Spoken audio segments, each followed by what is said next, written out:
सईद से 25 साल बाद उनके मरकज पर मुलाकात हुई तो आंखें नम हो गई। वो बैनुल-अक़वामी साजिश का शिकार हुए मगर दरिंदगी से कत्ल करने वाले हाथ हमारे अपने थे।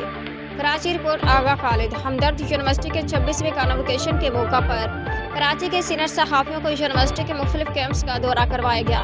इस मौके पर उन्हें हकीम सईद शहीद के मरकज पर भी ले जाया गया, जहाँ असातिज़ा बाबाए सहाफ़त महमूद शाम की क़यादत में फातह पढ़ी तो आंखें नम हो गई और हकीम साहब के बेरहमाना कत्ल और एम ए जनाह रोड और आराम बाग के संगम पर उनके मकतब के लॉन पर उनकी गोलियों से छलनी लाश का मंजर बरसों बाद फिर एक बार जहन में ताज़ा हो गया।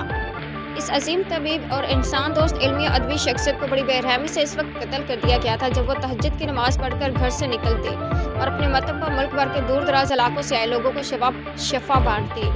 इस रोज भी वो अपनी गाड़ी से निकल मतब में दाखिल हो रहे थे कि एक हाई रूफ में सवार आध दर्जन कातलों के एक गिरोह ने भारी हथियारों से गोलियों की बौछार कर दी, जिससे वो मौका पर ही शहीद हो गए। इन दोनों उम्मत अखबार से वाबस्ता और क्राइम डेस्क का इंचार्ज था। अखबार की कॉपी प्रेस भेजकर न्यूज़ 40 पर नाश्ता कर रहे थे कि इस जानका वाक़े की इत्तला मिली। जैवकुआ फरलांग भर दूर था, इसलिए पुलिस या एम्बुलेंस से भी पहले पहुंच गए। वो दिलखराश मंजर हनूस रुला देता है जब इस सदी का हकीम लुकमान खून में लथपथ अपने ही मतब की डेवरी पर है बेसुध पड़ा था। उनका आधा जिस्म सड़क पर और आधा सीढ़ियों पर था। इसी लम्हे एसपी जुनूबी काजी रशीद पुलिस के मोबाइल में सायरन बजाते पहुंचे और फिर आधी एम्बुलेंस भी पहुंच गई।